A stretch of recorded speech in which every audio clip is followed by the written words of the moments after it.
let's see what happens when we take the defending team and put them in the attack. You know, to be fair, that was a close game. You know, Blue have all the doms for the time being, but they were really having to...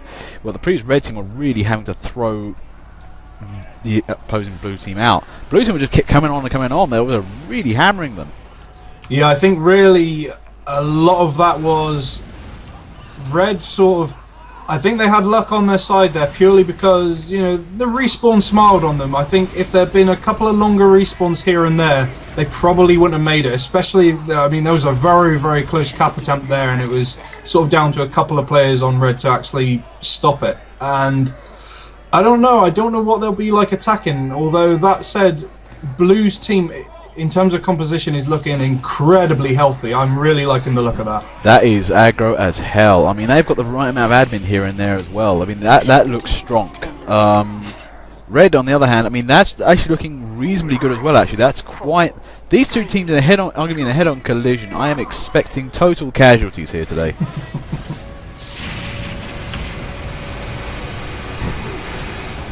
Up there goes the...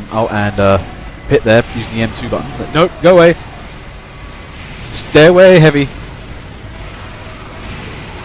And I can't believe that lucky little bastard. He managed to actually run away from the Heavy with 6 health left. Oh, that's Pit for you, though. I have to mention the nice work by Bacon Shotgun. There was a Heavy and a medic on red, basically just chilling on top of those storage crates. And Bacon Shotgun managed to rocket jump up there and take him down before they really managed to do anything, or before they really noticed he was there. I mean, they were causing a bit of problems, and I think that really helped open it up for Blue. Oh, who's on the point there? It's Carcanius. Nicely capping there. That's going to panic red team. They're going to have to start thinking about actually defending the point. Well, there goes Epic Killer. Trying out Bonk Scout. Good for him. Ooh, Peace there takes out Shaggy. Just didn't see the scout behind him. This is where, you know, the back scatter can be really nasty for big fat guys. But looking at this though, I mean, there's no defense here. There's no sentries, no big sentries, nothing. This is not looking good for red team. No teleporter either. 4 minutes 32. I think red team are slowly pushing up, but again, we're seeing like a repeat of last game where blue team hasn't really got moving in. Yeah, I was going to say it does seem very, very familiar territory, and I would have expected blue to kind of, you know, once they cleared out that front area, I would have expected them to all pile on the point pretty much in one go, and it didn't happen. You know, there was a vague attempt by, I think it was Great White Nate, but it was very, very short-lived, sadly. Oh, so where's Dedicated off the roof again? But as you get some guys on the roof there, that's going to be really helpful for red team. But this is looking weirdly dicey. Both teams are pretty much... This is kind of what I'm seeing actually, is that, you know, both teams are dying really fast and their numbers aren't really managing to cope. Although suddenly blue team comes up with all the guys.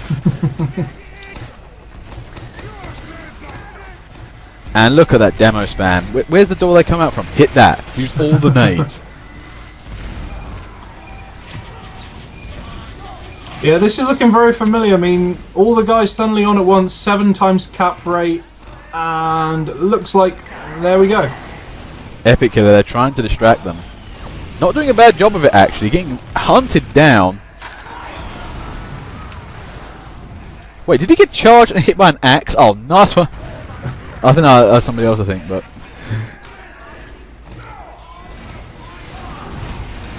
Anyway, back to the front lines though. Always looking bad already. Red team are suffering breaches.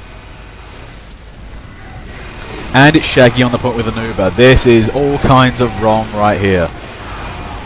Oh dear God, I think blue team's nearly got this. Yeah, that Uber's opened it up nicely for the rest of the blue to pile on in, and I think they're going to win it now. Nope. Oh, there's just it. Red team using all the Hearth. Jeez, I think red team are getting the respawn time on the side here, but it's looking really derp. Oh wow, that was just one. That was the derpiest point I've seen in a long time. Everyone running around, kind of just randomly shooting everything. That's how I like my TF2. Okay, round 3. That was a much quicker offensive game. Once they broke for that first one, they just literally raced for the second and just took it with a good old-fashioned Uber. That's pretty much classic TF2 play right there. Yeah, I think really what it was, Red fell down quite a lot, sadly, with... I mean, last time round we saw Red with a really, really good sentry defense, and that pretty much halted Blue for the entire game, and there was no engineer presence whatsoever that time. And, you know, once you get Shaggy Ubered up as well, it's not going to be pretty. This is the thing, actually. This is the thing I'm seeing a lot. People tend to dismiss engineers as like the noob cannons of the group, who basically just build a sentry, make it do all the work for you. That is true to an extent, but the thing is, though, in higher tier gaming, they're not to be forgotten because they can actually lay down a lot of firepower with those sentries, and you get the teleporters in there as well. Now, an absolute pain in the arse, but you still need those. You still need them to do that, and you know, if you need to back up somewhere, you need to fall back. Those sentries will be there to help you.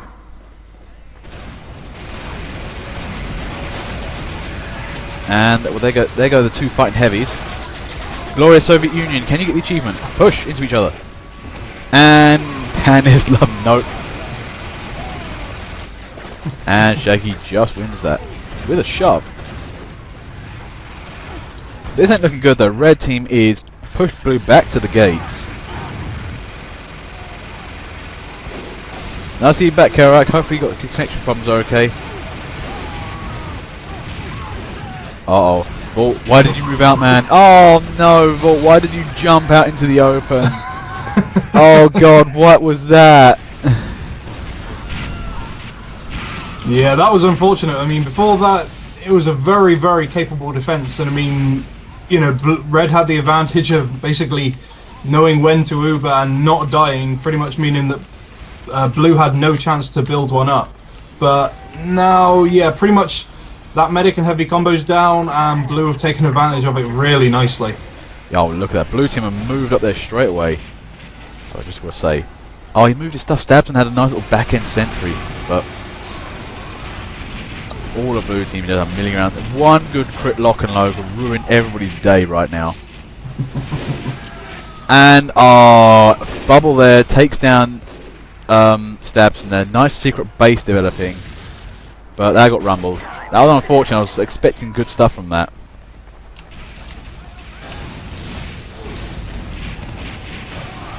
Now, has Red got anything left in the tank? I think they kind of got basically punched in the groin a few times, and they're trying to rebuild the defences after. This is not looking good for them.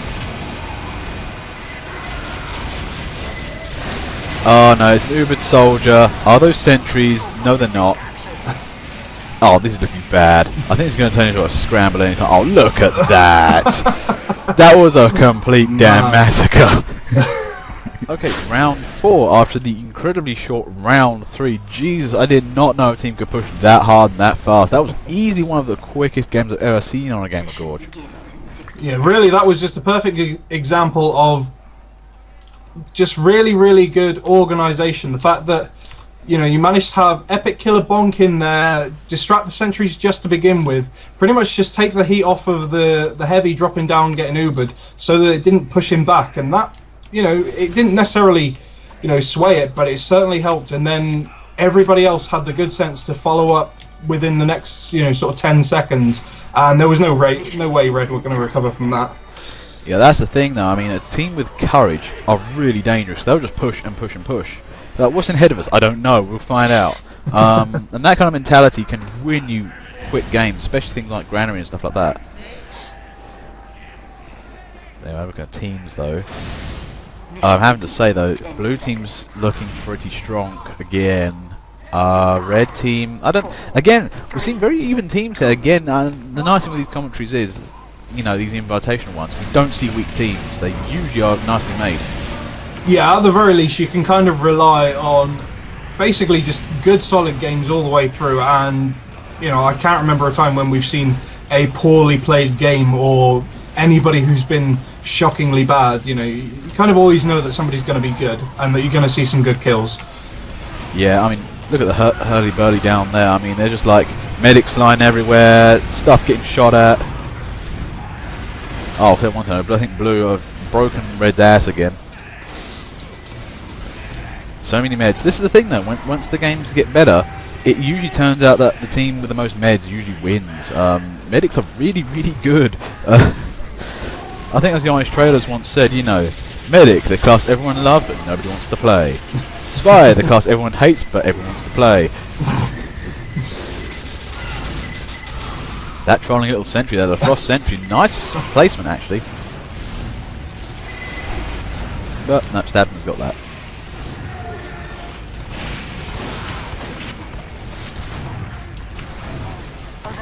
Oh wait, what's going on here? Whoa, is that okay, that's Peach trying to cap it early.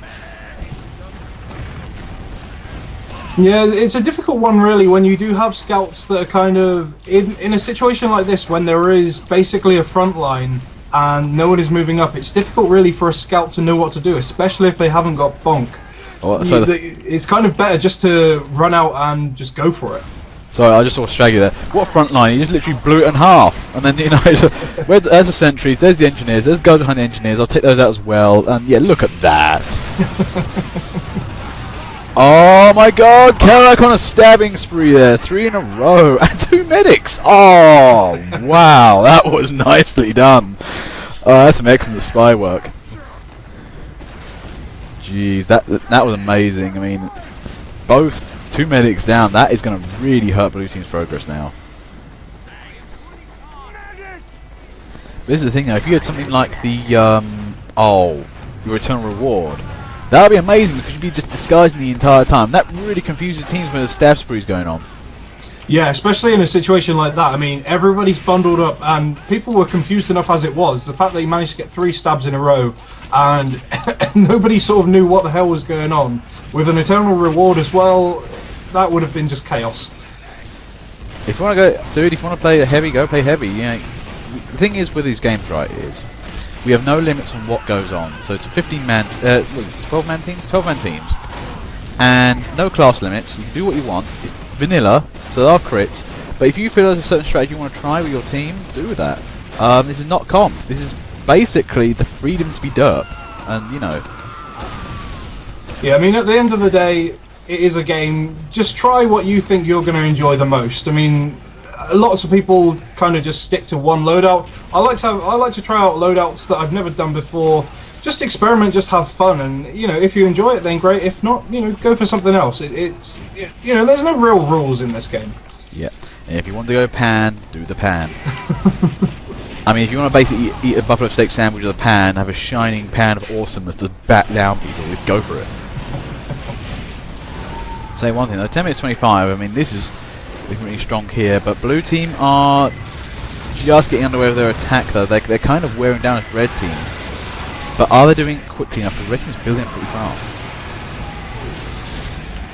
Yeah, it's certainly not as calculated as last blue team were, but I think, you know, they've got a really, really good amount of time, and if they can get, you know, with the amount of medics that they've got, if they can get a well-timed, you know, sort of, I guess, Uber chain going on, that will pretty much be game over.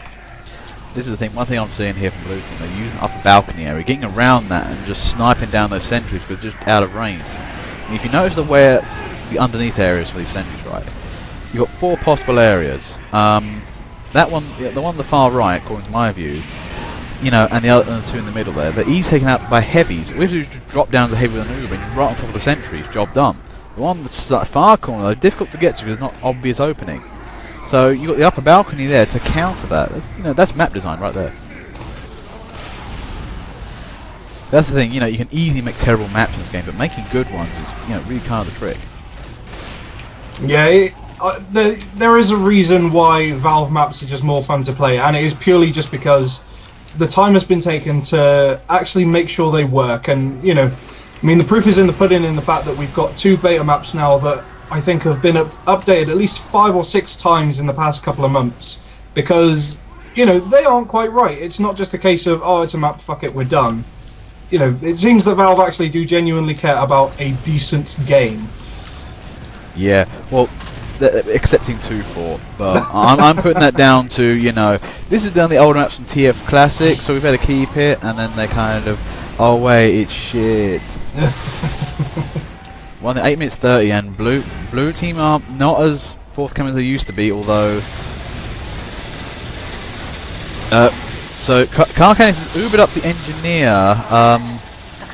Not sure what's going on here. This is a really weird setup. Oh! Oh my Great god, tactic, but it bubble! worked. I don't know where the bubble comes down. Nah, mate, you ain't having a century. It just. That was just hilarious, though. He was just like, the soldier, like, what the fuck, sniper? Look at Red Team, they're just fighting back. And Counterlife taking down that teleporter. That is a big hindrance to Blue Team. That little, control box up there, I mean, I love how it looks, actually. You get a teleporter in that, and that's a pain in the arse right there. It's a great place to have a Blue Team thing in. If you can actually get a Red Team teleport up there, well, that's pretty painful.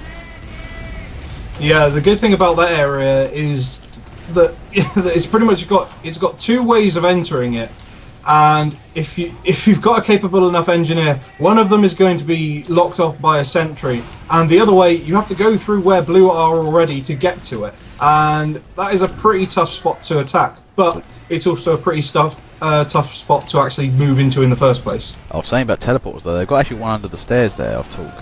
And that's nice actually. Bacon Shotgun's got his second teleporter up, and I love it when engineers do that. Anyway. So just having to say though, I mean one thing I do love in this game with the engineers when they have redundant teleporters. The thing I hate is when you get into engineers building next to each other, building all the same stuff. So if their nest gets discovered, what will then happen is, oh no, Epic Killer found this. Oh, who was that came out the teleporter? Daddy Chasm. Scout was right behind you. Didn't blow up the teleporter. Oh dear, now that was a goof. Epic Killer.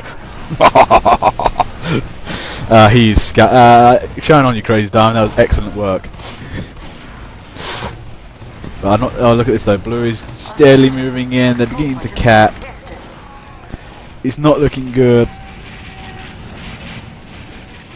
This is the thing though. Blue are losing their forward spawn points, but at the same time, Red are losing their defenses. This is grinding as all hell. Yeah, Demo Manuba, that could be quite nice, but where the hell is the rest of blue to follow it up?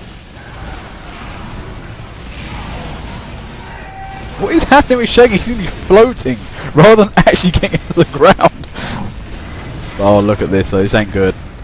And I think Blue Team has all but won this game. Oh, and Kerouac's in there with the stabs. One spy. Can he stop this whole game? Oh, jeez, that medic. Canius. Oh, my God. This point is just not going. I can't hold this up, though. Oh, gee. No, there it goes. That was the most hurtfully taken point I've seen in a long time. That was excellent defending there from Red, and good work from Blue.